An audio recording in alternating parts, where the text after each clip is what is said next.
Hello students, welcome to D Kumar classes.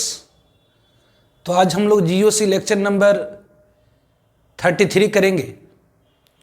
तो अभी हम लोग जनरल ऑर्गेनिक केमिस्ट्री में डिस्कस करें क्लासिफिकेशन ऑफ ऑर्गेनिक रिएक्शन। तो 3 types of organic reactions, that is the addition reaction, substitution reaction and elimination reaction. तो addition reaction के बारे में पिछले लेक्चर में मैंने आपको डिटेल में बताया कि एडिशन रिएक्शन क्या होती है। Types of addition reaction, that is electrophilic addition reaction, nucleophilic addition reaction. आज के लेक्चर में हम लोग डिस्कस करेंगे सब्स्टिट्यूशन रिएक्शन। तो सब्स्टिट्यूशन का मतलब होता है विस्थापन। एक को हटाकर दूसरे का आ जाना क्या कहलाता है? तो सब्स्टिट्यूशन कहलाता है। तो what is substitution reaction? Substitution reaction क्या है? तो एक ऐसी केमिकल रिएक्शन जिसमें एक एटम और ग्रुप को हटा करके कोई दूसरी एटम और ग्रुप आ जाए, दैट इज कॉल्ड सब्स्टिट्यूशन। तो what is substitution reaction? Substitution reaction क्या है? तो सब्स्टिट्यूशन रिएक्शन रिएक्शन तो what is substitution reaction? Substitution reaction क्या है? एक ऐसी chemical reaction, a chemical reaction in which an atom or group कोई एटम या group is replaced by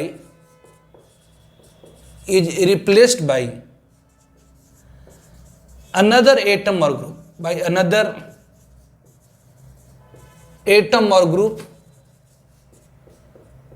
is called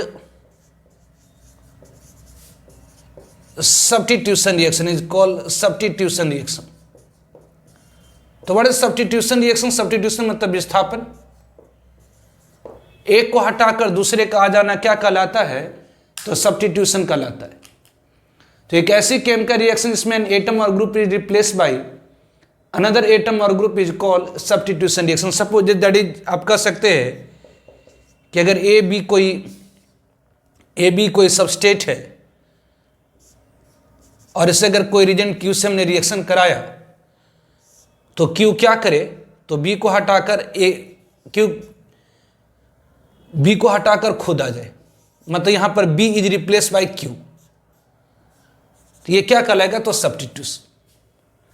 तो एक ऐसी केमिकल रिएक्शन जिसमें एक एटम और ग्रुप रिप्लेस करता है अनदर एटम और ग्रुप को। कोई एटम और ग्रुप है जो रिप्लेस करा अनदर एटम और ग्रुप को, that is called substitution reaction. तो 2 types of substitution reaction, 2 types of substitution reaction, 2 type की सब्स्टिट्यूशन रिएक्शन होती है। First one is nucleophilic substitution reaction. Nucleophilic substitution reaction,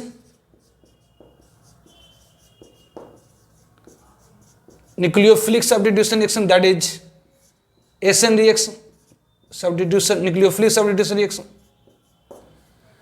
and second one is electrophilic substitution reaction, and second one electrophilic substitution reaction, that is SE reaction. तो nucleophilic substitution और electrophilic substitution reaction. तो substitution मतलब होता है विस्थापन। एक को हटाकर दूसरे का आ जाना क्या कहलाता? तो सब्स्टिट्यूशन। एक ऐसी केमिकल रिएक्शन जिसमें एक एटम और ग्रुप को कोई अनदर और एटम और ग्रुप रिप्लेस करता हो। रिप्लेस मतलब एक को हटाकर दूसरे का आ जाना, कहलाता substitution reaction. 2 types of substitution reaction, 2 type की सब्स्टिट्यूशन रिएक्शन होती है। एक न्यूक्लियोफिलिक सब्स्टिट्यूशन रिएक्शन और दूसरी इलेक्ट्रोफिलिक सब्स्टिट्यूशन रिएक्शन। तो first one that is nucleophilic substitution reaction. तो first one that is nucleophilic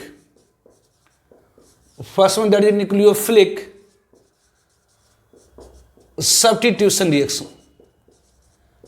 nucleophilic substitution reaction. तो न्यूक्लियोफिलिक सब्स्टिट्यूशन रिएक्शन क्या है? तो एक ऐसी substitution reaction, nucleophilic substitution reaction क्या है? तो एक ऐसे सब्स्टिट्यूशन रिएक्शन जिसमें nucleophile will attacking species in first step on substrate, substrate के ऊपर सब्स्टिट्यूशन होना चाहिए। न्यूक्लियोफिलिक एडिशन भी बताया था, मतलब वहां पर एडिशन होता था, यहां पर सब्स्टिट्यूशन होगा, मतलब एक को हटाकर दूसरे को आएगा। तो न्यूक्लियोफिलिक सब्स्टिट्यूशन क्या होगी? तो एक ऐसे सब्स्टिट्यूशन, एक ऐसे विस्थापन रिएक्शन जिसमें nucleophile will attacking species on substrate in first step, मतलब सबस्टेट के ऊपर पहली बार अटैक करने वाला अगर स्पेसीज न्यूक्लियोफाइल होगी तो that will be called nucleophilic substitution reaction. तो न्यूक्लियोफिलिक सब्स्टिट्यूशन रिएक्शन क्या है? तो एक ऐसे सब्स्टिट्यूशन रिएक्शन, सब्स्टिट्यूशन मतलब विस्थापन, मतलब यहां पर एक एटम और ग्रुप रिप्लेस करेगा अनदर एटम और ग्रुप को। तो सब्स्टिट्यूशन रिएक्शन इन विच, एक ऐसी सब्स्टिट्यूशन रिएक्शन जिसमें in which nucleophile will attacking species, nucleophile will attacking species on substrate in first step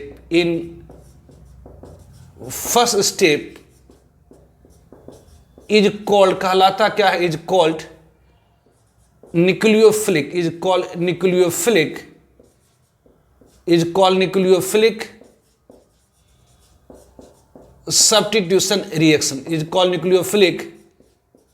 substitution reaction। तो एक ऐसे सब्स्टिट्यूशन रिएक्शन जिसमें न्यूक्लियोफाइल अटैकिंग स्पेसीज होगी on substrate in first step, मतलब substrate के ऊपर, जैसे अगर ए बी कोई सबस्टेट है, यदि ए बी कोई सबस्टेट है तो इसके ऊपर पहले स्टेप में अटैक करने वाला स्पेसीज अगर न्यूक्लियोफाइल हुआ, यदि इसके ऊपर अटैक करने वाला पहला स्पेसीज न्यूक्लियोफाइल हुआ, अगर पहले स्टेप में अटैक करने वाला स्पेसीज न्यूक्लियोफाइल हुआ, मतलब न्यूक्लियोफाइल क्या करेगा? तो बी को हटाकर खुद आ जाएगा। तो इससे हम क्या कहेंगे? तो ये आपका क्या है? तो रिएजेंट है। रिएजेंट मतलब अटैकिंग स्पेसीज। किसी भी रिएक्शन में वन ऑफ द रिएक्टेंट को रिएजेंट, दूसरे को सबस्टेट। जनरली वह रिएक्टेंट जो स्मॉल इन साइज होती है वो दूसरे के ऊपर अटैक करता है, दैट इज कॉल्ड रिएजेंट, और जिसके ऊपर अटैक होती है दैट इज कॉल्ड सबस्टेट। तो एक ऐसे ये सब्स्टिट्यूशन रिएक्शन है, लेकिन एक ऐसे सब्स्टिट्यूशन रिएक्शन जिसमें सबस्टेट के ऊपर अटैक करने वाला पहला स्पेसीज, मतलब फर्स्ट स्टेप में सबस्टेट के ऊपर अटैक करने वाला स्पेसीज अगर न्यूक्लियोफाइल होती है तो उसे हम क्या कहते हैं? तो न्यूक्लियोफिलिक सब्स्टिट्यूशन रिएक्शन कहते हैं। इसकी जो टिपिकल एग्जांपल है, typical example of nucleophilic substitution reaction is reaction of alkyl halide with aqueous NaOH और एक्वस QH। तो टिपिकल मतलब most suitable example, typical example of nucleophilic substitution reaction, typical मतलब most suitable example of nucleophilic substitution reaction। nucleophilic substitution reaction is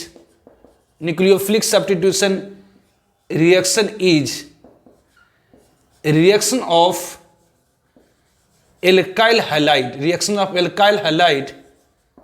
with aqueous NaOH और aqueous QH, मतलब aqueous solution में घुला हुआ NaOH और aqueous solution में घुला हुआ QH को अगर हम एल्काइल हाइड्राइड के साथ रिएक्शन कराते हैं तो न्यूक्लियोफिलिक सब्स्टिट्यूशन रिएक्शन की एग्जांपल है। तो typical example of nucleophilic substitution reaction is reaction of alkyl hydride with aqueous NaOH और एक्वस QH। तो सब्स्टिट्यूशन मतलब विस्थापन, एक को हटाकर दूसरे का आ जाना कहलाता सब्स्टिट्यूशन, एक को हटाकर दूसरे का आ जाना कहलाता सब्स्टिट्यूशन। तो एक ऐसी केमिकल रिएक्शन जिसमें एक एटम और ग्रुप को रिप्लेस करता है, एक ऐसी रिएक्शन जिसमें एक एटम और ग्रुप रिप्लेस होता है अनदर एटम और ग्रुप द्वारा, that is called substitution reaction. To types of substitution reaction, nucleophilic substitution reaction, electrophilic substitution reaction. Short में एस मतलब न्यूक्लियोफिलिक सब्स्टिट्यूशन, AC मतलब इलेक्ट्रोफिलिक सब्स्टिट्यूशन। तो न्यूक्लियोफिलिक सब्स्टिट्यूशन किसे कहेंगे? तो एक ऐसे सब्स्टिट्यूशन रिएक्शन जिसमें nucleophile will attacking species on substrate in first step, मतलब सबस्टेट के ऊपर पहली बार मतलब सब्स्टिट्यूशन होना चाहिए, मतलब एक को हटाकर दूसरा आएगा। एडिशन में क्या होता था? एड अप होता था, लेकिन यहां पर क्या होगा? तो सब्स्टिट्यूशन मतलब एक को हटाकर दूसरा आएगा, लेकिन कैसे? तो पहली स्टेप में अगर न्यूक्लियोफाइल अटैक करे सब्स्टिट्यूशन के लिए, तो करेंगे एक ऐसे सब्स्टिट्यूशन रिएक्शन जिसमें nucleophile will attacking species in first step on substrate is called nucleophilic substitution reaction. इसके बड़ा ही पॉपुलर एग्जाम्पल, बहुत ही इंपॉर्टेंट एग्जाम्पल, बहुत ही महत्वपूर्ण एग्जाम्पल, बहुत ही फिट एग्जाम्पल, मतलब टिपिकल एग्जाम्पल, मतलब बहुत बढ़िया उदाहरण न्यूक्लियोफिलिक सब्स्टिट्यूशन रिएक्शन की है। Reaction of alkyl halide with aqueous NaOH और एक्वस KOH। एल्काइल हैलाइड को अगर हम एक्वस NaOH और एक्वस KOH के साथ रिएक्शन कराते हैं तो एक एग्जाम्पल है किसकी? तो न्यूक्लियोफिलिक सब्स्टिट्यूशन रिएक्शन की। ठीक है,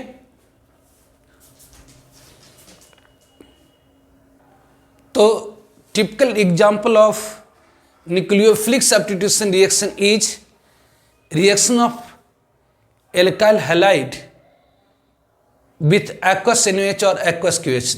मतलब दैट इज, इसका मतलब क्या हुआ?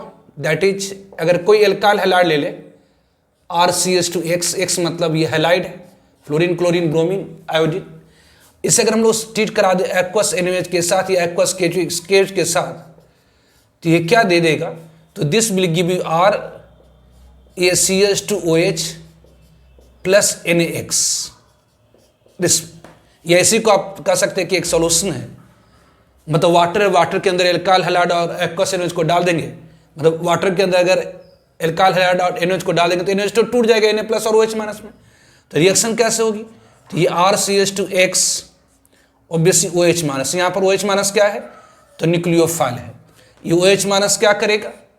तो ये हैलोजन को क्या करेगा? तो हटा कर देगा। ये हैलोजन को क्या करेगा? तो हटाकर खुद आ जाएगा, मतलब ये RCH2OH मतलब अल्कोहल प्लस X माइनस मतलब हैलाइड।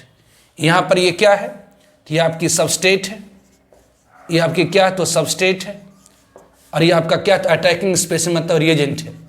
यहाँ पर रिएजेंट कौन सा है? तो न्यूक्लियोफाइल है, न्यूक्लियोफाइल है। तो टिपिकल एग्जाम्पल, एक मोस्ट सुटेबल एग्जाम्पल किसके? तो न्यूक्लियोफिलिक सब्स्टिट्यूशन रिएक्शन की होती है reaction of alkyl halide with aqueous NaOH और एक्वस KOH, या इसी को आप लिख सकते हैं एल्काइल हैलाइड, एक न्यूक्लियोफाइल क्या करा? तो हैलोजन को हटाकर खुद आ गया। तो एक typical example of nucleophilic substitution reaction is reaction of alkyl halide with aqueous NaOH और एक्वस KOH, मतलब पानी में घुला हुआ NaOH और KOH को अगर रिएक्शन कराते हैं एल्काइल हैलाइड के साथ, तो ये एक एग्जाम्पल, एक उदाहरण, एक बहुत बढ़िया उदाहरण है किसके? तो न्यूक्लियोफिलिक सब्स्टिट्यूशन रिएक्शन की। To types of nucleophilic substitution reaction, two types, दो प्रकार के न्यूक्लियोफिलिक सब्स्टिट्यूशन होती है। To types of nucleophilic substitution reaction, to types of nucleophilic substitution reaction, to types of nucleophilic substitution reaction, दो type की nucleophilic substitution reaction होती है। First one is biomolecular, first one is bimolecular nucleophilic substitution reaction, first one is bimolecular nucleophilic substitution reaction, first one is bimolecular nucleophilic substitution reaction, इसी को कहते हैं that is SN2 reaction. इसी को हम लोग क्या कहते हैं? SN2 reaction. 2 मत हो गया बायोमोलिकुलर, N मतलब न्यूक्लियोफिलिक, S मतलब सब्स्टिट्यूशन। 2 मतलब बायोमोलिकुलर, N मतलब न्यूक्लियोफिलिक, S मतलब सब्स्टिट्यूशन, तो इसको शॉर्ट में लिखते हैं SN2 रिएक्शन, है ना। SN रिएक्शन मतलब न्यूक्लियोफिलिक सब्स्टिट्यूशन, 2 मतलब बायोमोलिकुलर। तो first one that is bimolecular nucleophilic substitution reaction, and second one is unimolecular, and second one is unimolecular nucleophilic substitution reaction, unimolecular nucleophilic substitution reaction, substitution reaction मतलब short में से कहते हैं SN1 reaction, short में से क्या कहते हैं? SN1 reaction. तो two types of nucleophilic substitution reaction, that is bimolecular nucleophilic substitution reaction, short में कहते हैं SN2 reaction, and second one is the unimolecular nucleophilic substitution reaction, short में कहते हैं SN1 रिएक्शन। तो bimolecular nucleophilic substitution reaction and unimolecular nucleophilic substitution reaction. तो first one that is the bimolecular, first one that is the bimolecular, first one is bimolecular nucleophilic substitution reaction, bimolecular nucleophilic substitution reaction, bimolecular nucleophilic substitution reaction, short में कहते हैं SN2 reaction, short में कहते हैं SN2 reaction. तो bimolecular nucleophilic substitution reaction short में कहते हैं SN2 रिएक्शन। तो बायोमोलिकुलर न्यूक्लियोफिलिक सब्स्टिट्यूशन रिएक्शन क्या होती है? तो एक ऐसी न्यूक्लियोफिलिक सब्स्टिट्यूशन रिएक्शन जिसकी rate of reaction directly proportional हो concentration of substrate as well as concentration of reagent. मतलब यहां पर जो अभिक्रिया की गति, यहां पर जो रिएक्टेंट की प्रोडक्ट की तरफ जाने की जो गति है वो सीधी समानुपाती हो इसके कॉन्सेंट्रेशन के भी, इसके कॉन्सेंट्रेशन के। मतलब इसकी कॉन्सेंट्रेशन को अगर हम बढ़ा दें, मतलब दुगना कर दे तो रेट दुगना हो जाए, इसकी कॉन्सेंट्रेशन को बढ़ा दें तभी रेट दुगना हो जाए। तो एक ऐसी रिएक्शन, एक ऐसी न्यूक्लियोफिलिक सब्स्टिट्यूशन रिएक्शन जिसकी रेट ऑफ रिएक्शन, जिसकी अभिक्रिया की गति, जिसमें रिएक्टेंट की प्रोडक्ट की तरफ जाने की जो गति है वो सीधी समानुपाती होगी concentration of substrate as well as concentration of reagent, reagent मतलब न्यूक्लियोफाइल। ऐसी रिएक्शन की जो ऑर्डर ऑफ रिएक्शन होती है वो 2 हो जाती है, that is called biomolecular nucleophilic substitution reaction. तो ये बायोमोलिकुलर न्यूक्लियोफिलिक सब्स्टिट्यूशन रिएक्शन क्या है? तो एक ऐसी nucleophilic substitution, nucleophilic substitution reaction, एक ऐसी nucleophilic substitution reaction, nucleophilic substitution reaction, एक ऐसी nucleophilic substitution reaction, nucleophilic substitution reaction whose rate of reaction, rate of reaction मतलब अभिक्रिया की गति, रिएक्टेंट की प्रोडक्ट की तरफ जाने की जो गति है। तो nucleophilic substitution reaction whose rate of reaction is directly proportional, whose rate of reaction is directly proportional, directly proportional, directly proportional to concentration, directly proportional to concentration of substrate, concentration of substrate as well as concentration of reagent, concentration of reagent. Here reagent is nucleophile, obviously here reagent is nucleophile. Directly proportional concentration of substrate as well as concentration of reagent. Order of such reaction, ऐसे reaction की जो order of reaction होती है, order of reaction of such reaction, ऐसे reaction की जो order of reaction होती है इज टू होती है, कहलाता है कॉल्ड बायोमोलिकुलर, कहलाता क्या है? तो कॉल्ड बायोमोलिकुलर, उसे हम लोग कहते हैं बायोमोलिकुलर न्यूक्लियोफिलिक, उसे हम लोग कहते हैं biomolecular nucleophilic substitution reaction, that is called biomolecular nucleophilic substitution reaction. Short में कहते हैं that is SN2 reaction, short में कहते हैं SN2 रिएक्शन। तो बायोमोलिकुलर न्यूक्लियोफिलिक सब्स्टिट्यूशन रिएक्शन क्या है? तो एक ऐसी न्यूक्लियोफिलिक सब्स्टिट्यूशन रिएक्शन जिसकी rate of reaction directly proportional हो concentration of substrate as well as concentration of reagent. Order of such reaction, ऐसी रिएक्शन की जो ऑर्डर ऑफ रिएक्शन होती है वो 2 होती है, कहलाता है bimolecular nucleophilic substitution reaction. That is मतलब that is in SN2 reaction, in SN2 reaction क्या होगी? SN2 रिएक्शन में क्या होगी? तो जो रेट ऑफ रिएक्शन होती है वो डायरेक्टली प्रोपोर्शनल होगी किसके?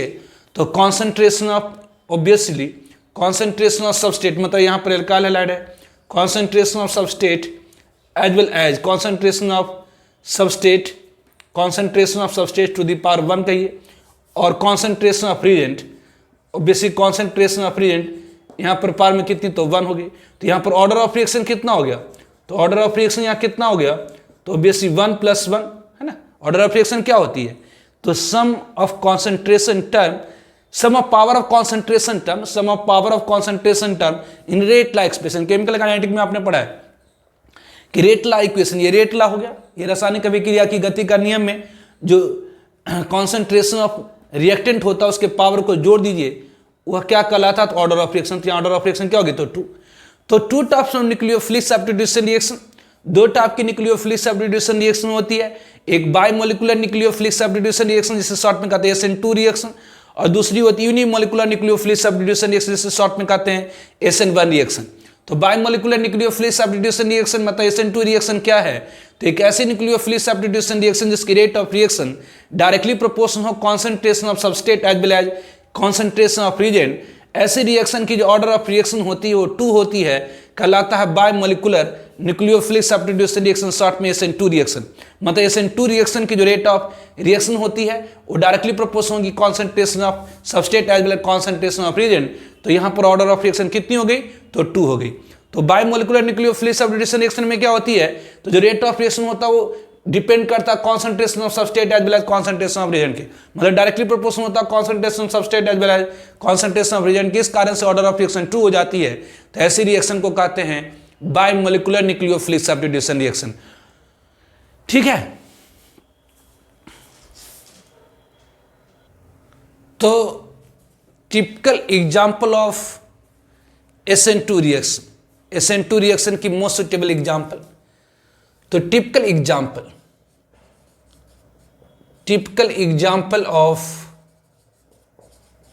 SN2 reaction, bimolecular nucleophilic substitution reaction की typical example, most suitable example. तो typical example of SN2 reaction, तो reaction of primary alkyl halide, reaction of primary alkyl halide, reaction of primary alkyl halide, reaction of primary alkyl halide with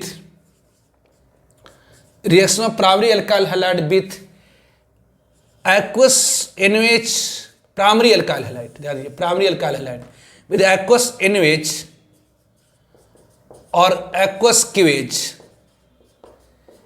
is an example of SN2 reaction. तो alkyl halide को आप aqueous NaOH के साथ reaction कराइएगा तो वो एक example है nucleophilic substitution reaction की। अब एल्काइल हैलाइड में भी प्राइमरी एल्काइल हैलाइड को अगर आप रिएक्शन कराइए aqueous NaOH और aqueous KOH के साथ तो वो एक एग्जांपल है किसकी? SN2 रिएक्शन की। तो ये प्राइमरी एल्काइल हैलाइड क्या होती? तो अगर यदि हैलोजन डायरेक्टली अटैच हो प्राइमरी कार्बन से, है ना, प्राइमरी कार्बन मतलब एक ऐसी कार्बन जो एक दूसरे कार्बन से अटैच हो, that is called primary carbon. एक ऐसी कार्बन जो 2 अदर कार्बन से बॉन्डेड होता है, that is called secondary carbon. और एक ऐसी कार्बन जो 3 अदर कार्बन से बॉन्डेड होता है, that is called tertiary carbon. तो एक ऐसी कार्बन जो एक दूसरे कार्बन से अटैच्ड होता, that is called primary carbon. एक ऐसी कार्बन जो 2 अदर कार्बन से बॉन्डेड होता है, that is called secondary carbon. एक ऐसी कार्बन जो 3 अदर कार्बन से बॉन्डेड होता है, that is called tertiary carbon. तो ऑब्वियसली प्राइमरी कार्बन से अगर हैलोजन डायरेक्टली अटैच हो तो उसे हम प्राइमरी हैलाइड, सेकेंडरी कार्बन से अगर हैलोजन डायरेक्टली बॉन्डेड हो that is called secondary halide, tertiary carbon से अगर हैलोजन डायरेक्टली बॉन्डेड हो टर्सरी हैलाइड, उसे कहते हैं primary alcohol, secondary alcohol, tertiary alcohol. अगर OH प्राइमरी कार्बन से डायरेक्टली बॉन्डेड हो तो प्राइमरी अल्कोहल, यदि OH सेकेंडरी कार्बन से डायरेक्टली बॉन्डेड हो सेकेंडरी अल्कोहल, अगर OH टर्सरी कार्बन से डायरेक्टली बॉन्डेड हो तो टर्सरी अल्कोहल। तो obviously reaction of primary alkyl halide with aqueous NaOH और aqueous KOH is example of SN2 reaction. मतलब ये प्राइमरी एल्काइल हैलाइड है, ये क्या है? तो 1 डिग्री, मतलब primary alkyl halide, it is है प्राइमरी एल्काइल हैलाइड। अगर इसे हम लोग ट्रीट कराएं aqueous NaOH और aqueous KOH, मतलब पानी में घुला हुआ NaOH और पानी में घुला हुआ KOH, कुछ भी ले लीजिए, तो aqueous NaOH और aqueous KOH के साथ, तो ये क्या देता है? तो ये अल्कोहल देगा। मतलब यहाँ पर OH माइनस हैलोजन को हटाकर खुद आ जाता, ऑब्वियसली OH माइनस हैलोजन को हटाकर खुद आ जाता, OH माइनस हैलोजन को हटाकर खुद आ जाता है दिस। या इसी को आप कह सकते हैं कि एक्वा सोल्यूशन में NaOH तो डिसोसिएट हो जाती है अपने आप Na+ और OH माइनस में। मतलब अगर प्राइमरी एल्काइल हैलाइड को यदि हम ट्रीट कराते हैं, प्राइमरी एल्काइल हैलाइड को अगर हम ट्रीट कराते हैं, प्राइमरी एल्काइल हैलाइड को ट्रीट करा एक्वस NaOH के साथ, तो एक्वस NaOH सोल्यूशन में Na+ तो जैसे स्पेक्टेटर आयन है, मतलब मुख दर्शक को जैसे ऐसे घूमता फिरता रहता है, जबकि जो OH माइनस होता है वो क्या करता है?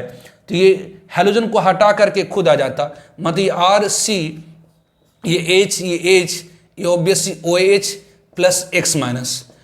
तो कह रहा है कि जो reaction of primary alkyl halide with aqueous NaOH और एक्वस QH होती है, एक एग्जांपल है किसकी? तो SN2 रिएक्शन की। कैसे? ऐसा कैसे होगा? तो due to little steric at carbon of primary alkyl halide, primary carbon के जो प्राइमरी एल्काइल हैलाइड के कार्बन पर स्टेरिक हिंड्रेंस बहुत कम होती है।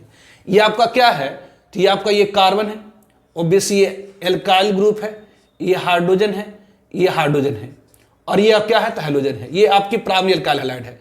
अब इस कार्बन पर स्टेरिक मतलब रुकावट बहुत कम है, क्योंकि हाइड्रोजन बहुत छोटा सा है, ये हाइड्रोजन बहुत छोटा सा है, एक प्राइमरी ग्रुप है, मतलब एक एल्काइल ग्रुप है। तो due to little steric, little मतलब नाम मात्र का रुकावट है।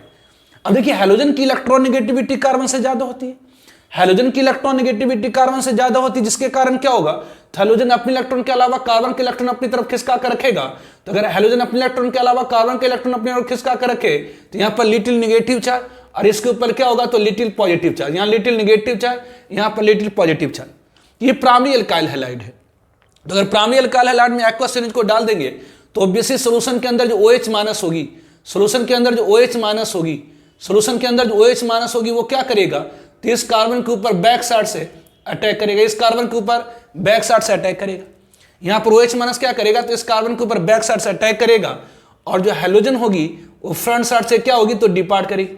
जो हैलोजन होगा वो फ्रंट साइड से क्या होगी, तो डिपार्ट करेगी। मतलब ये OH है, ऑब्वियसली ये C है, ये R है, ये ऑब्वियसली H है, ये H है, ऑब्वियसली यहाँ से X माइनस क्या होगी, तो डिपार्ट कर देंगे, यहाँ से X माइनस क्या होगी, तो डिपार्ट कर देंगे। तो कह रहे ड्यू टू लिटिल स्टेरिक, इस कार्बन पर क्या है, तो दो हाइड्रोजन, छोटा छोटा सा हाइड्रोजन एटम है, और इसके ऊपर एक एल्काइल ग्रुप है। तो यहाँ पर रुकावट बहुत कम है। तो ड्यू टू लिटिल स्टेरिक, बहुत कम स्टेरिक होने के कारण, बहुत कम रुकावट होने के कारण ना, स्टेरिक डायरेक्टली प्रोपोर्शनल होता है साइज ऑफ ग्रुप के। तो यहाँ पर ग्रुप की जो साइज है बहुत कम है। तो ड्यू टू लिटिल स्टेरिक, यहाँ पर ग्रुप की साइज छोटी होने से रुकावट बहुत कम है, जिसके कारण जो न्यूक्लियोफाइल है, यहाँ पर OH माइनस है न्यूक्लियोफाइल, ये आपका क्या, तो न्यूक्लियोफाइल। तो यहाँ पर जो ड्यू टू लिटिल स्टेरिक होने के कारण जो न्यूक्लियोफाइल होता है, वह सबस्ट्रेट के ऊपर बैक साइड से अटैक करता है, बैक साइड से अटैक करता है। और जो हैलोजन है, ये जो हैलोजन है ऑब्वियसली फ्रंट साइड से डिपार्ट करती है। मतलब आप कह सकते हैं कि जो ट्रांजिशन स्टेट है, यहाँ पर आप कह सकते हैं कि जो ट्रांजिशन स्टेट है, यहाँ पर जो ट्रांजिशन स्टेट होगी, ट्रांजिशन स्टेट में क्या होगा, तो ट्रांजिशन स्टेट में यहाँ पर क्या होता, तो OH माइनस बैक साइड से अटैक करता रहता है, OH माइनस यहाँ पर बैक साइड से अटैक करता रहेगा, ऑब्वियसली OH माइनस यहाँ पर बैक साइड से अटैक करता रहेगा। और लिविंग ग्रुप, ये आपका क्या था, halogen is a leaving group, यहाँ पर लिविंग ग्रुप क्या होगी, तो फ्रंट साइड से डिपार्ट करती रहेगी। और प्रोडक्ट क्या दे देगा, ये प्रोडक्ट क्या दे देगा, तो ये OH, ये प्रोडक्ट क्या दे देगा, OH, ये C है, ये R है, ये H है, ये H है, और ये X माइनस। तो due to little steric at carbon of substrate, substrate के कार्बन के ऊपर बहुत कम स्टेरिक है। Due to little steric at carbon of substrate, substrate के कार्बन के ऊपर बहुत कम रुकावट होने के कारण न्यूक्लियोफाइल बैक साइड से अटैक करता है और लिविंग ग्रुप फ्रंट साइड से डिपार्ट करती है। तो due to little steric at carbon of substrate, substrate के कार्बन के ऊपर बहुत कम रुकावट होने के कारण न्यूक्लियोफाइल बैक साइड से अटैक करता है और लिविंग ग्रुप फ्रंट साइड से डिपार्ट करती है। तो ये जो ट्रांजिशन स्टेट है, तो ये ट्रांजिशन स्टेट में बोथ न्यूक्लियोफाइल भी इन्वॉल्व है और सबस्टेट भी इन्वॉल्व है। तो ट्रांजिशन स्टेट मतलब जहां पर रिएक्टेंट, ट्रांजिशन स्टेट किसे कहते हैं, तो जब रिएक्टेंट प्रोडक्ट में कन्वर्ट हो रहा तो उस अवस्था को ट्रांजिशन स्टेट कहेंगे। तो ट्रांजिशन स्टेट में क्या है, तो न्यूक्लियोफाइल और सबस्टेट दोनों इन्वॉल्व है, जिसके कारण जो रिएक्शन की गति है, मतलब रिएक्टेंट की प्रोडक्ट की तरफ जाने की जो गति है, वो दोनों के ऊपर डिपेंड करती है। मतलब न्यूक्लियोफाइल के कॉन्सेंट्रेशन के ऊपर एज वेल एज सबस्टेट के कॉन्सेंट्रेशन के ऊपर। इस कारण से इस रिएक्शन की जो ऑर्डर ऑफ रिएक्शन है वो 2 हो जाती है, कहलाता है बायमोलिकुलर न्यूक्लियोफिलिक सब्स्टिट्यूशन रिएक्शन। तो ये कहलाता है bimolecular nucleophilic substitution reaction.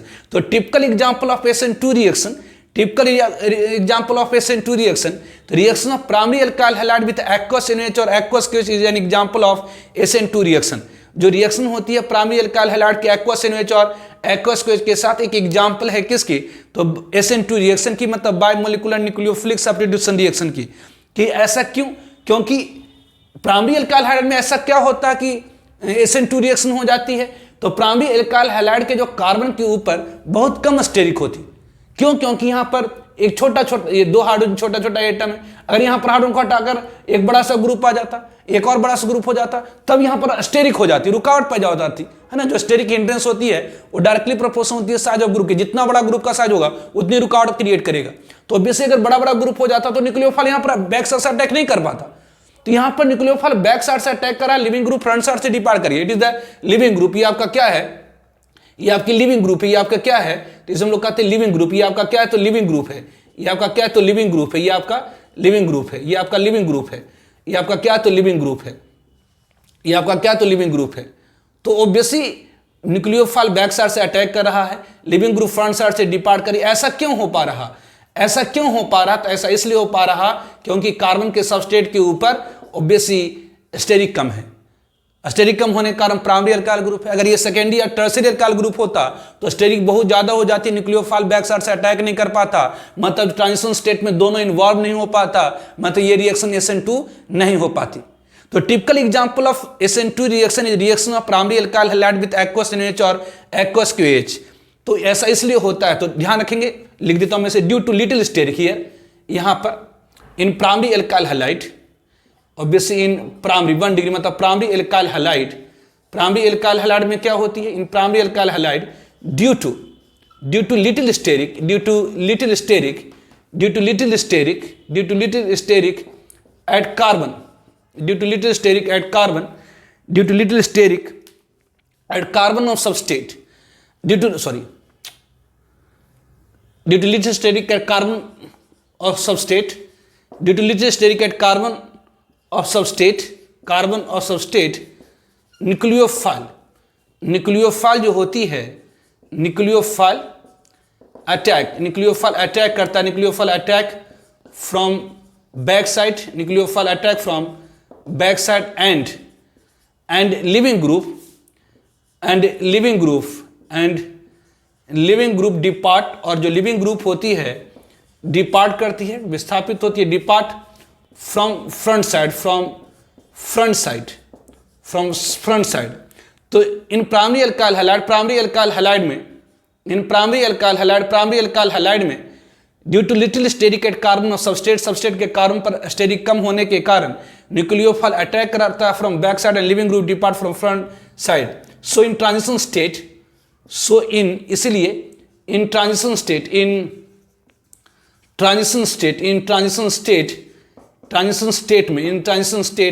Nucleophile as well as substrate, nucleophile as well as substrate are involved, nucleophile as well as substrate are involved. Order of such reaction, इस कारण से जो इसलिए in primary alkyl halide due to little static at carbon substrate nucleophile attack from back side and living group depart from front side, so in transition state nucleophile as well as substrate are involved, so hence इसीलिए जो rate of reaction होती है, rate of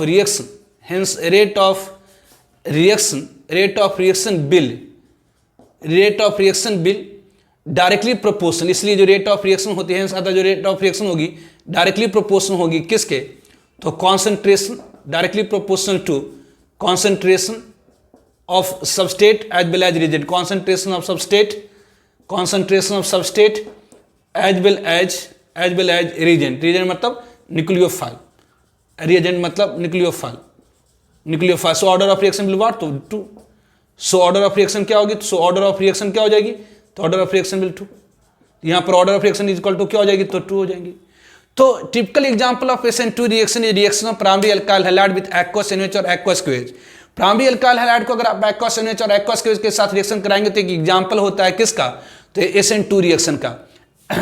तो SN2 reaction का example कैसे होता, तो primary alkyl halide में से क्या खासियत है कि SN2 रिएक्शन हो जाती है, तो प्राइमरी अल्काइल हैलाइड के कार्बन के ऊपर स्टेरिक कम होती है जिसके कारण न्यूक्लियोफाइल बैक साइड से अटैक करता है, लिविंग ग्रुप फ्रंट साइड से डिपार्ट होती है और ट्रांजिशन स्टेट में दोनों इन्वॉल्व होता है, मतलब न्यूक्लियोफाइल भी इन्वॉल्व होता है और सबस्टेट भी इन्वॉल्व होता है। इसके कारण इसकी रिएक्शन की जो गति होती है, यहाँ रिएक्टेंट की प्रोडक्ट की तरफ जाने की गति होती है, वो न्यूक्लियोफाइल और सबस्टेट दोनों के कॉन्सेंट्रेशन के ऊपर डिपेंड करता है, दोनों की रिएक्टिविटी के ऊपर डिपेंड करता है, इसलिए ऑर्डर ऑफ रिएक्शन 2 हो जाती है। ठीक, एग्जाम्पल है किसकी, तो SN2 रिएक्शन की।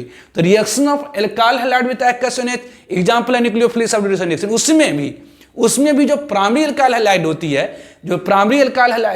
वो एक एग्जांपल है किसका, तो SN2 रिएक्शन का। जबकि आप देखें टर्शियरी जो अल्काइल हैलाइड होता है वो एग्जांपल होता है किसका, SN1 रिएक्शन का। तो जो प्राइमरी एल्काइल हैलाइड होता है कि एग्जाम्पल होता है किसका, SN2 रिएक्शन का। क्यों? क्योंकि प्राइमरी एल्काइल हैलाइड में कार्बन के ऊपर लिटिल स्टेरिक होने के कारण substrate obviously back side nucleophile back side से अटैक करता है, लिविंग ग्रुप फ्रंट साइड से डिपार्ट करती है। इससे जो रेट ऑफ रिएक्शन होता है डायरेक्टली प्रोपोर्शनल होता है concentration of substrate as well as concentration of reagent. ठीक है। Now stereochemistry in SN2 reaction, stereochemistry in SN2 reaction. Now stereochemistry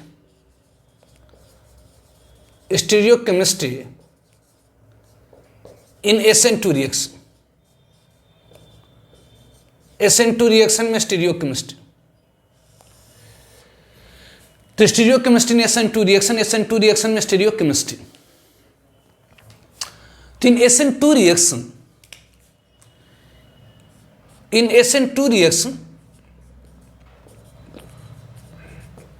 nucleophile, in SN2 reaction nucleophile attack from backside, and living group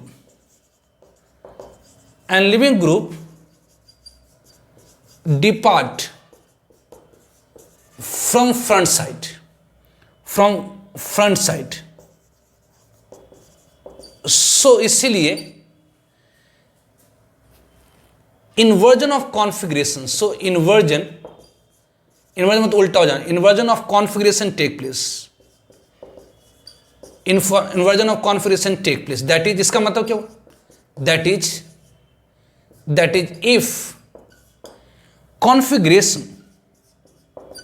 if configuration of alkyl halide is R type, then configuration of product will S type, और vice versa मतलब इसका ठीक उल्टा।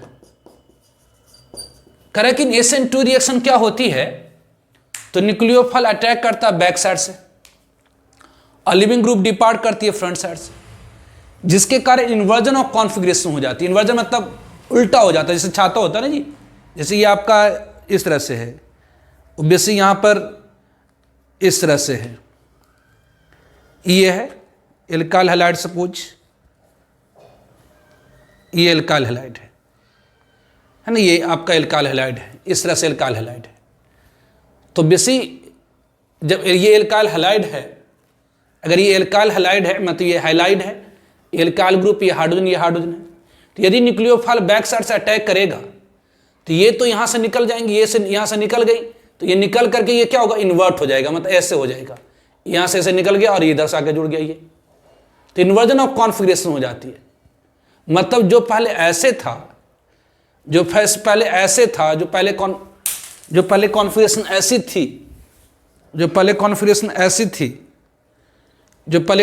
ऐसी थी, तो यहाँ से ये ग्रुप निकला और ये इन्वर्ट हो गया, मतलब उल्टा हो गया, ऐसे हो गया और ये जाकर जुड़ गया। मतलब जो छाता होता है ना, जैसे छाता ऐसे अपन लिए रहते हैं, ये छाता होता है ना, ये छाता अगर आपका होता है तो हवा का झोंका से क्या होता है, तो उल्टा हो जाता है, इन्वर्ट हो जाता है। तो ये कह रहा है कि इन SN2 रिएक्शन में क्या होती है, तो न्यूक्लियोफाइल अटैक करता from back side and leaving group depart from front side. Obviously SN2 reaction में क्या होती है, तो ये आपका है न्यूक्लियोफाइल है, मतलब जैसे यहाँ पर OH माना सा आपने लिया, न्यूक्लियोफाइल है। ऑब्वियसली ये R है, ये C है, ये H है, ये H है, ये X है। यहाँ न्यूक्लियोफाइल क्या करा, तो बैक साइड से अटैक कर रहा है, यहाँ न्यूक्लियोफाइल क्या करा, तो बैक साइड से अटैक कर रहा, और जो लिविंग ग्रुप है क्या होती है, तो फ्रंट साइड से डिपार्ट करती है, जिसके कारण जो कॉन्फिगरेशन होती है कार्बन की वो क्या होती, तो चेंज कर जाती है। SN2 reaction nucleophile attack from backside and living group depart from front side, so inversion of configuration takes place. That is, if configuration of alkyl halide is R type, then configuration of product will S type. मतलब ये अगर इस carbon ये R type है तो ये इसकी configuration क्या हो जाएंगी, S type हो जाएंगी, इसकी कॉन्फिगरेशन क्या हो जाएगी, S type हो जाएंगी, और वाइस वर्सा। तो ध्यान रखेंगे स्टीरियोकेमिस्ट्री में SN2 रिएक्शन में क्या होती है, इन्वर्जन ऑफ कॉन्फिगरेशन होती है। मतलब यदि रिएक्टेंट मतलब इस कार्बन की अगर कॉन्फिगरेशन R टाइप की है तो जो प्रोडक्ट फॉर्म होगी उसकी कॉन्फिगरेशन क्या हो जाएगी, तो S टाइप हो जाएगी। ठीक है। Now factors affecting SN2 reaction, किन किन कारणों से SN2 रिएक्शन अफेक्ट होती है, तो पहले इसको apply factors affecting SN2 reaction. Now factors affecting SN2 reaction, bimolecular nucleophilic substitution reaction को अफेक्ट करने वाली फैक्टर्स, तो फैक्टर्स अफेक्टिंग SN2 रिएक्शन, तो factors affecting SN2 reaction, SN2 reaction को अफेक्ट करने वाली फैक्टर्स, तो first one is structure of substrate, substrate के स्ट्रक्चर, तो वह सबस्ट्रेट जिसमें कार्बन के ऊपर कम स्टेरिक होगी, यदि सबस्ट्रेट में कार्बन के ऊपर यदि कम स्टेरिक होगी तो न्यूक्लियोफाइल आसानी से बैक साइड से अटैक करेगा, लिविंग ग्रुप फ्रंट साइड से डिपार्ट करेगी। तो structure having little steric have more tendency for SN2 reaction. तो SN2 रिएक्शन कहां पर होने की संभावना ज्यादा होती है, तो वैसे substrate in which substrate generally alkyl halide, generally क्या होती है सबस्टेट में, यहां पर जनरली एल्काइल हैलाइड, यहां पर एल्काइल हैलाइड सबस्टेट, यहां पर क्या ले रहे हैं तो एल्काइल हैलाइड, यहां पर सबस्टेट में कौन ले रहे हैं तो और एल्काइल हैलाइड सबस्टेट, और यहां पर एल्काइल हैलाइड हैविंग लेसर या little having lesser steric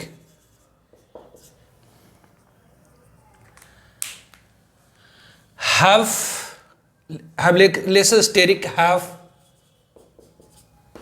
more tendency having more tendency to undergo for SN2 reaction।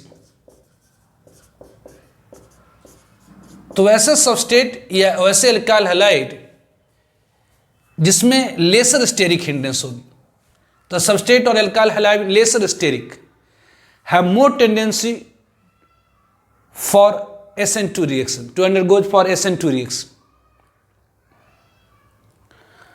So that is, इसका मतलब ये हुआ कि जो रिएक्टिविटी ऑर्डर जो होती है, दैट इज जो रिएक्टिविटी ऑर्डर होती है for SN2 reaction, reactivity order for SN2 reaction, SN2 reaction की जो रिएक्टिविटी ऑर्डर होती है वह methyl halide that is CH3X की ज़्यादा होती है, किससे, तो प्राइमरी एल्काइल हैलाइड से। It is the primary alkyl halide, ये क्या है, प्राइमरी एल्काइल हैलाइड ज़्यादा होती है किससे, तो सेकेंडरी एल्काइल हैलाइड से। ज़्यादा होती है किससे, तो सेकेंडरी एल्काइल हैलाइड से। ज़्यादा होती है किससे, तो टर्सरी एल्काइल हैलाइड में स्टेरिक ज़्यादा होने से यहाँ पर लिटिल SN2 होगा, यहाँ पर क्या होगी तो प्रीडोमिनेंटली SN2 होगी, क्योंकि यहाँ पर स्टेरिक बहुत ही कम है। प्रीडोमिनेंटली मतलब मुख्य तौर पर यहाँ क्या होंगी, प्रीडोमिनेंटली यहाँ पर SN2 होंगे। तो ऑब्वियसली SN2 रिएक्शन में न्यूक्लियोफाइल अटैक करता है बैक साइड से और लिविंग ग्रुप डिपार्ट करती है फ्रंट साइड से। इसीलिए वह सबस्टेट या कि वह एल्काइल हैलाइड जिसमें लेसर स्टेरिक होगी have more tendency to undergo for SN2 reaction. तो SN2 रिएक्शन में न्यूक्लियोफाइल बैक साइड से अटैक करती है और लिविंग ग्रुप फ्रंट साइड से डिपार्ट करती है। तो SN2 रिएक्शन में न्यूक्लियोफाइल बैक साइड से अटैक करता है, लिविंग ग्रुप फ्रंट साइड से डिपार्ट करता है। इसीलिए वह सबस्टेट या कि वह एल्काइल हैलाइड जिसमें कार्बन के ऊपर लेसर स्टेरिक होगी है more tendency to undergo for SN2 reaction. तो एल्काइल हैलाइड जिसमें कार्बन के पास लेसर स्टेरिक होगी, कम रुकावट। आप जानते हैं जो स्टेरिक होती है डायरेक्टली, स्टेरिक हिंड्रेंस जो होती है वो डायरेक्टली प्रोपोर्शनल होती है साइज ऑफ ग्रुप के।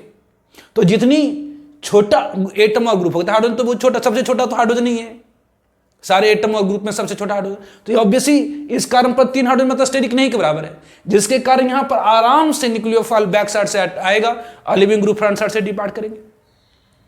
मतलब यहां प्रीडोमिनेंटली SN2 होगी, यहां पर थोड़ा सा कम होगा इसकी तुलना में, यहां पर और कम होगा और सबसे कम मतलब नाम मात्र का SN2 होगा। मतलब आप देखेंगे आगे इसमें प्रीडोमिनेंटली SN1 होती है। तो ऑब्वियसली वह एल्काइल हैलाइड वह सबस्टेट जिसमें कार्बन के पास लेसर स्टेरिक होगी, वहां पर मोर प्रीडोमिनेंटली क्या होगी, तो SN2 रिएक्शन होगी। तो वो क्या होगी, तो SN2 रिएक्शन होगी।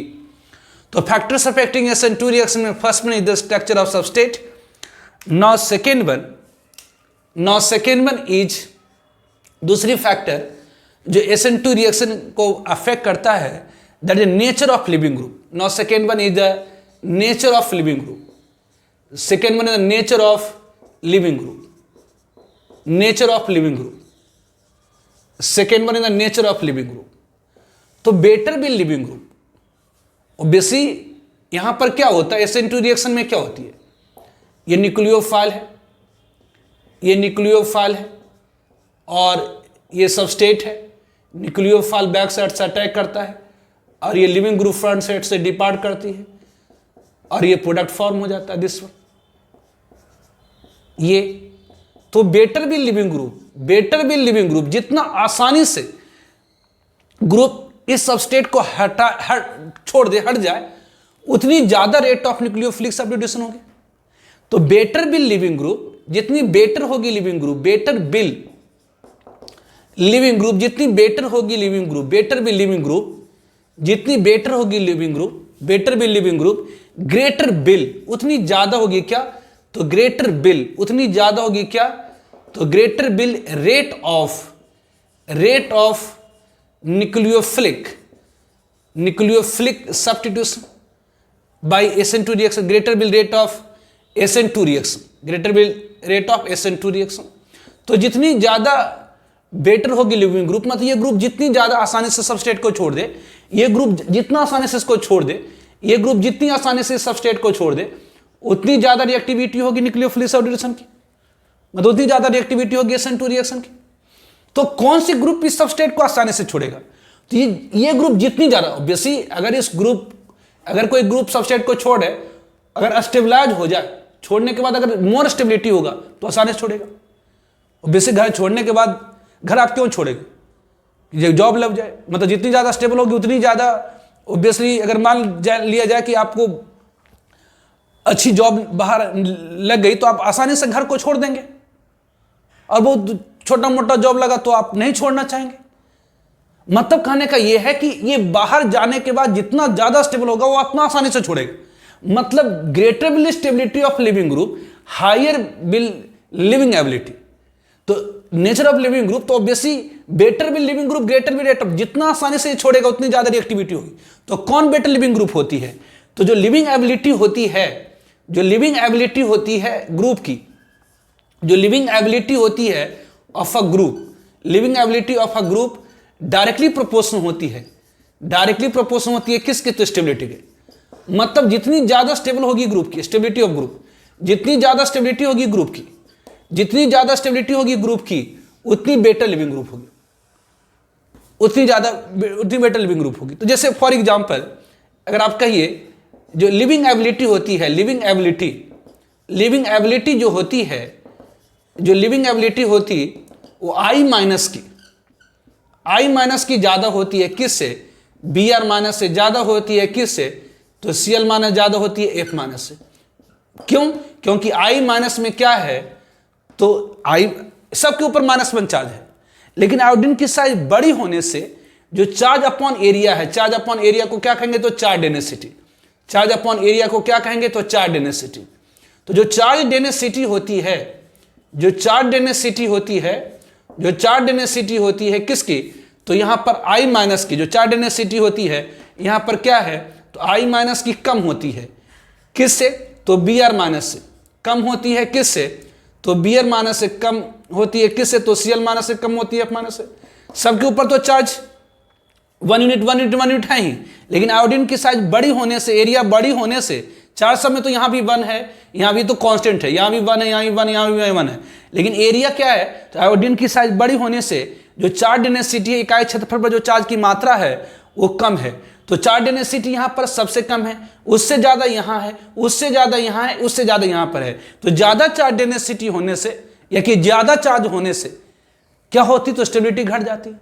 तो more charge density lesser stability, more charge density आपने पढ़ा है, मोर चार्ज या चार्ज डेंसिटी, मोर चार्ज और चार्ज डेंसिटी, चार्ज डेंसिटी क्या करेगा तो more charge density obviously decreases stability, more charge decreases stability, ये डिक्रीज कर जाता है क्या तो स्टेबिलिटी को, डिक्रीजेज स्टेबिलिटी और लिविंग एबिलिटी, और लिविंग एबिलिटी।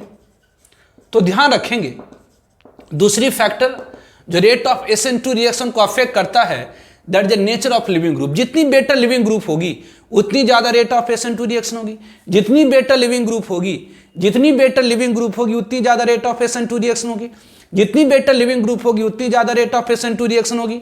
तो better will living group greater will rate of SN2 reaction, better will living group greater will rate of SN2 reaction, better will living group greater will rate of SN2 reaction. तो जो living ability of group होती है, जो living ability of a group होती है directly proportional होती है किसके तो स्टेबिलिटी ऑफ ग्रुप के। तो जो लिविंग एबिलिटी होती है I माइनस की ज्यादा, Br माइनस ज्यादा, Cl माइनस ज्यादा, F माइनस। तो ये जो चार्ज डेंसिटी है जो 4 अपॉन एरिया I माइनस की क्या है तो सबसे कम है, I माइनस की चार्ज डेंसिटी सबसे कम है, Br माइनस से कम है, Cl माइनस, F माइनस से। तो जितनी कम चार्ज डेंसिटी उतनी ज्यादा स्टेबिलिटी, मतलब उतनी ज्यादा लिविंग एबिलिटी। इसलिए जो रिएक्टिविटी ऑर्डर आप कह सकते हैं, जो reactivity order for SN2 reaction, जो रिएक्टिविटी ऑर्डर है, reactivity order of for SN2 reaction, for SN2 reaction, जो reactivity order for SN2 reaction होती है वो CH3I की ज्यादा होगी किससे तो CH3Br से, ज्यादा होगी किससे CH3Cl से, ज्यादा होगी किससे तो CH3F से। क्यों, क्योंकि यहां पर ज्यादा बेटर लिविंग ग्रुप है Br से, है ना, तो ये ज्यादा रिएक्टिव होता है, इसमें ज्यादा गति से रेट ऑफ SN2 रिएक्शन होगी। तो फैक्टर अफेक्टिंग SN2 रिएक्शन में first one is the structure of substrate. तो वह सबस्टेट जिसमें लिटिल स्टेरिक हिंड्रेंस होगी, वह सबस्टेट जिसमें लिटिल स्टेरिक हिंड्रेंस होगी उसमें न्यूक्लियोफाइल आसानी से बैक साइड से अटैक करेगा, लिविंग ग्रुप फ्रंट साइड से डिपार्ट करेगी, मतलब उसमें ज्यादा तेज होगी SN2 रिएक्शन। SN2 रिएक्शन में न्यूक्लियोफाइल बैक साइड से अटैक करता है और लिविंग ग्रुप फ्रंट साइड से डिपार्ट करती है। तो वह सबस्टेट जिसमें कार्बन के पास लेसर स्टेरिक होगी वहां पर न्यूक्लियोफाइल आसानी से बैक साइड से अटैक करेगा और लिविंग ग्रुप फ्रंट साइड से डिपार्ट करेगी। यही कारण है कि जो मिथाइल हैलाइड में SN2 रिएक्शन की रिएक्टिविटी ज्यादा होती है, प्राइमरी अल्काइल हैलाइड से ज्यादा होती है, सेकेंडरी अल्काइल हैलाइड से ज्यादा होती है, टर्शियरी अल्काइल हैलाइड। दूसरी फैक्टर जो SN2 रिएक्शन को अफेक्ट करता है that is nature of leaving group. जितनी बेटर लिविंग ग्रुप होगी उतनी ज्यादा रेट ऑफ न्यूक्लियोफिलिक सब्स्टिट्यूशन होगी। तो जो लिविंग एबिलिटी डिपेंड करती है ग्रुप को छोड़ने का जो एबिलिटी है, छोड़ने की जो क्षमता है, बेसिस सबस्टेट को छोड़ने की जो क्षमता वो डिपेंड करता है स्टेबिलिटी के ऊपर। अगर इसको छोड़ने के बाद ये स्टेबल होगा तो ऑब्वियसली बेटर लिविंग ग्रुप होगी। तो better will living group greater will rate of SN2 reaction. तो जो लिविंग एबिलिटी ऑफ ग्रुप होती है डायरेक्टली प्रोपोर्शनल होती है स्टेबिलिटी के। तो जो लिविंग एबिलिटी होती है I माइनस की ज्यादा होती है, Br माइनस ज्यादा, Cl माइनस, F माइनस। क्यों, उसका रीजन क्या है तो चार्ज डेंसिटी। इसका रीजन क्या है, इसके रीजन क्या है तो जो चार्ज डेंसिटी, देखिए जो चार्ज डेंसिटी मतलब चार्ज अपॉन एरिया जो होता है I माइनस का कम होता है, Br माइनस से कम होता है, Cl माइनस, F माइनस। तो ध्यान रखें जितनी ज्यादा चार्ज डेंसिटी होती है, जितनी ज्यादा चार्ज डेंसिटी होती है वह स्टेबिलिटी को डिक्रीज कर देता है, मतलब लिविंग एबिलिटी को डिक्रीज कर देता है। तो यहाँ चार्ज डेंसिटी ज्यादा होने से इसकी लिविंग एबिलिटी सबसे कम है क्योंकि सबसे कम स्टेबल है। इससे ज्यादा स्टेबल ये है, इससे ज्यादा स्टेबल ये है, उससे ज्यादा स्टेबिलिटी है। इससे जो रिएक्टिविटी होती है फॉर SN2 रिएक्शन वो मिथाइल हैलाइड में ज्यादा होगी किससे, मिथाइल ब्रोमाइड से ज्यादा, मिथाइल क्लोराइड से ज्यादा, मिथाइल फ्लोराइड से। ठीक है,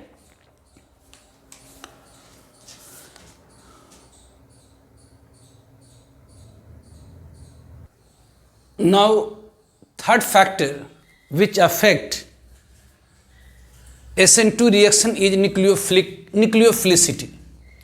तो third factor which affect SN2 reaction is nucleophilicity.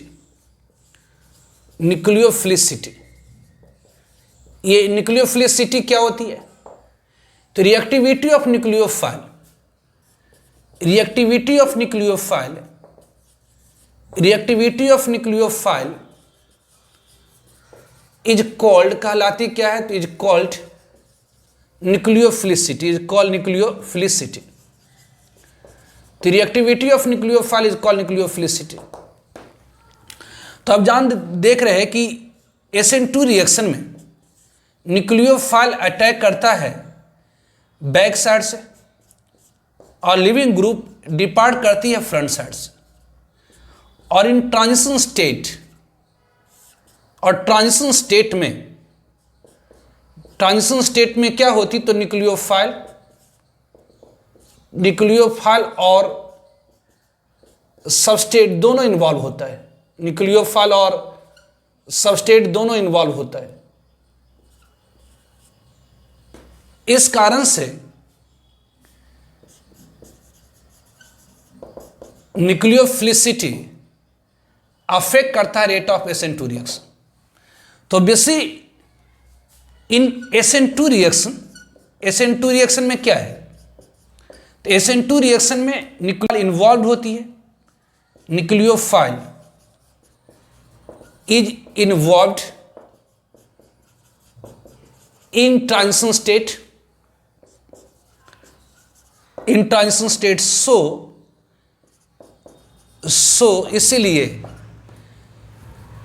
Reactivity of nucleophile, मतलब न्यूक्लियोफाइल कितनी रिएक्टिव है, कितनी गतिशील है, reactivity of nucleophile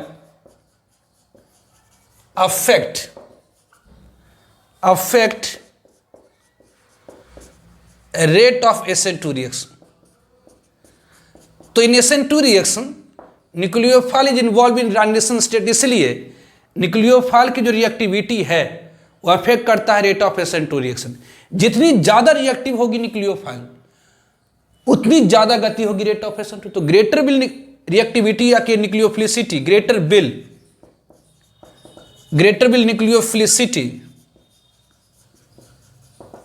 bill nucleophilicity और कह सकते हैं रिएक्टिविटी ऑफ न्यूक्लियोफाइल और reactivity of nucleophile,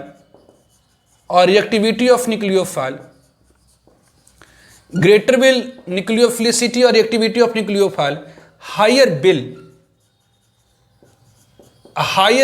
rate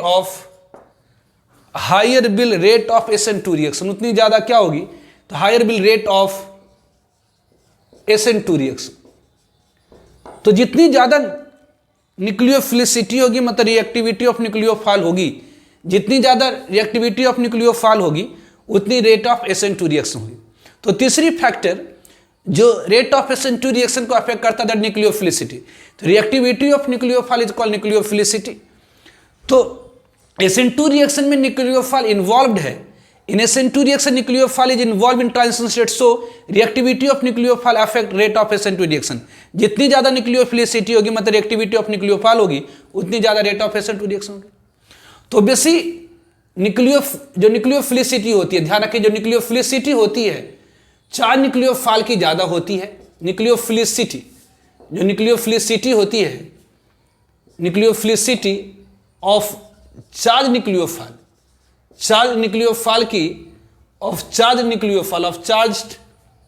nucleophile nucleophilicity जो होती है चार्ज न्यूक्लियोफाइल की इज हायर देन, वो हायर होती है किससे? Than neutral nucleophile, higher than neutral nucleophile.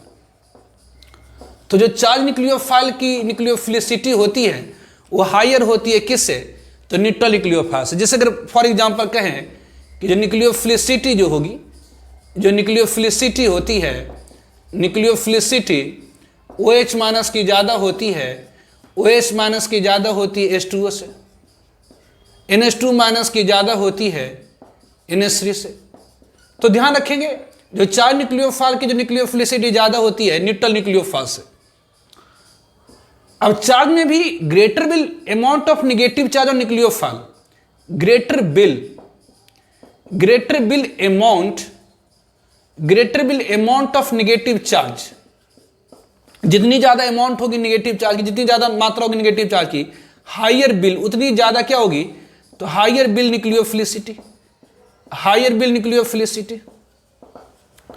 तो जितनी ज्यादा नेगेटिव चार्ज की मात्रा होगी न्यूक्लियोफाइल के ऊपर, तो greater will amount of negative charge, higher will nucleophilicity. For example जैसे आप कहें कि जो न्यूक्लियोफिलिसिटी होती है, जो न्यूक्लियोफिलिसिटी होती है, न्यूक्लियोफिलिसिटी जो होती है वह CH3O माइनस की, CH3O माइनस की ज्यादा होती है OH माइनस से की। क्यों?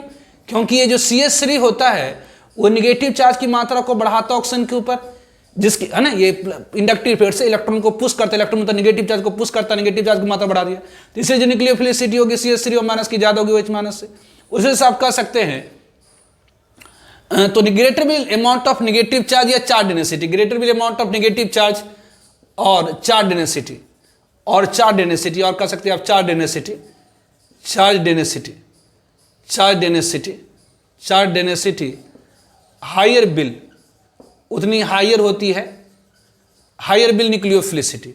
जैसे अगर आप कहें कि जो न्यूक्लियोफिलिसिटी होती है, न्यूक्लियोफिलिसिटी जो होती है, न्यूक्लियोफिलिसिटी जो न्यूक्लियोफिलिसिटी जो होती है, आप कह सकते हैं कि न्यूक्लियोफिलिसिटी जो होती है ये CH3 माइनस की ज़्यादा होती है, न्यूक्लियोफिलिसिटी CH3 माइनस की ज़्यादा होती है, NH2 माइनस से ज़्यादा होती है, OH माइनस ज़्यादा F माइनस से। अब ऐसा क्यों? अब जरा देखिए, ये कार्बन की इलेक्ट्रॉन नेगेटिविटी कम है और फ्लोरीन की इलेक्ट्रॉन नेगेटिविटी ज़्यादा, तो more electron negativity negative charge की मात्रा घट आता है। तो यहाँ कम चार्ज है, यहाँ और ज़्यादा चार्ज है, यहाँ और ज़्यादा चार्ज, यहाँ और ज़्यादा चार्ज है।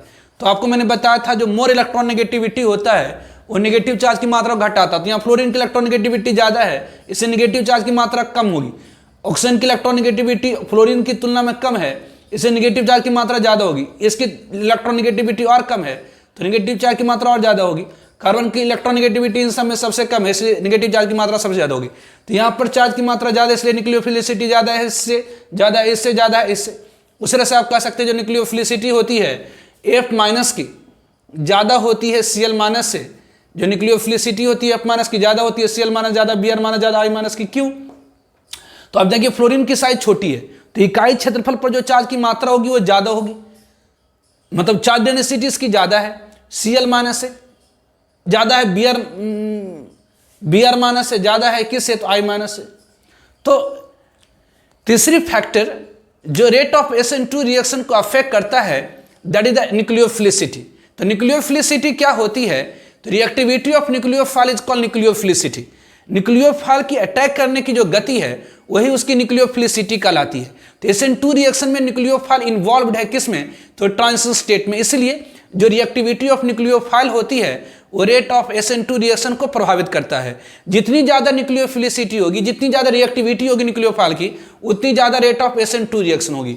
तो जो न्यूक्लियोफिलिसिटी होती है चार्ज की, जिसके ऊपर चार्ज ज़्यादा होता है वो ज़्यादा रिएक्टिव होता है। जिसके पास अगर कर्ज हो गया है, किसी के ऊपर कर्ज हो गया तो वो ज़्यादा हाथ पर मारता है, ज़्यादा काम करता है। उसी तरह से जिसके ऊपर ज़्यादा चार्ज है वो ज़्यादा रिएक्टिव होता है। मतलब न्यूक्लियोफिलिसिटी जो होती है चार्ज न्यूक्लियोफाइल की वो ज़्यादा होती है न्यूट्रल से। अब जितनी ज़्यादा नेगेटिव चार्ज की मात्रा होगी या जितनी ज़्यादा चार्ज डेंसिटी होगी उतनी ज़्यादा न्यूक्लियोफिलिसिटी होगी। इसी कारण है कि CH3O माइनस स्ट्रॉन्गर न्यूक्लियोफाइल होता है OH माइनस से, ऑब्वियसली CH3 माइनस ज़्यादा बेटर न्यूक्लियोफाइल होता है NH2 माइनस से ज़्यादा, OH माइनस F माइनस से, और F minus Cl minus Br minus I minus में कहिए तो ये F माइनस मोर रिएक्टिव होता है क्योंकि यहाँ चार्ज डेंसिटी ज़्यादा है। इकाई क्षेत्रफल पर फ्लोरीन में चार्ज की मात्रा ज़्यादा है, Cl माइनस ज़्यादा, Br माइनस I माइनस से। तो जितनी ज़्यादा चार्ज की मात्रा होती है उतनी ज़्यादा न्यूक्लियोफिलिसिटी होती है। सॉल्वेंट भी अफेक्ट करता है न्यूक्लियोफिलिसिटी को, सॉल्वेंट भी अफेक्ट करता है न्यूक्लियोफिलिसिटी को।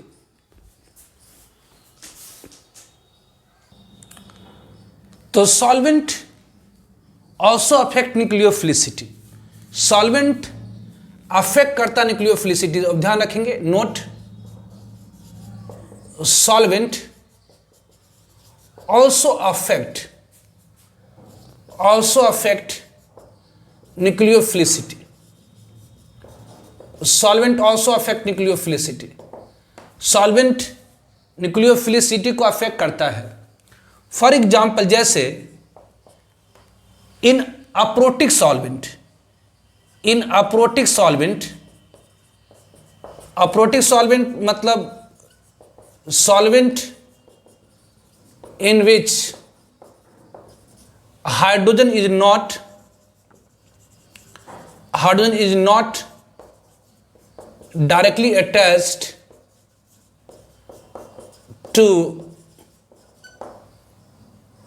फ्लोरीन, ऑक्सीजन और नाइट्रोजन. जो न्यूक्लियोफिलिसिटी होती है, न्यूक्लियोफिलिसिटी जो होती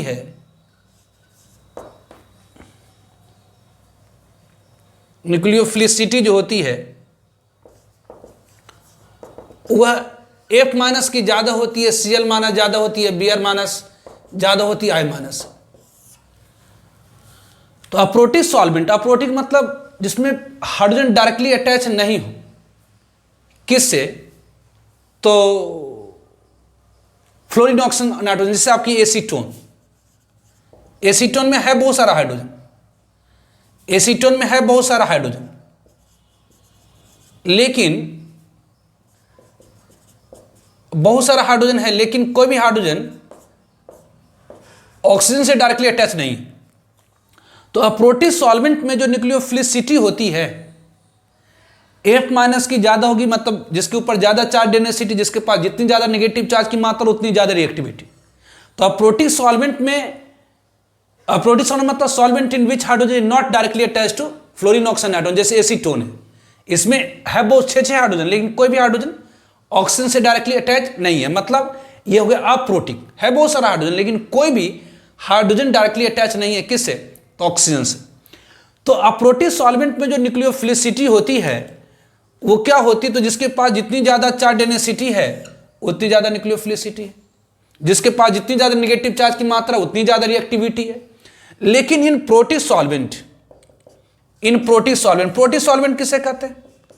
तो इन पोलर प्रोटिक सॉल्वेंट या सिंपल की प्रोटिक सॉल्वेंट मतलब दैट इज सॉल्वेंट, वैसे सॉल्वेंट की molecule, that is solvent in which, वैसे सॉल्वेंट जिसमें सॉल्वेंट इन विच, वैसे सॉल्वेंट जिसमें इन विच हाइड्रोजन इज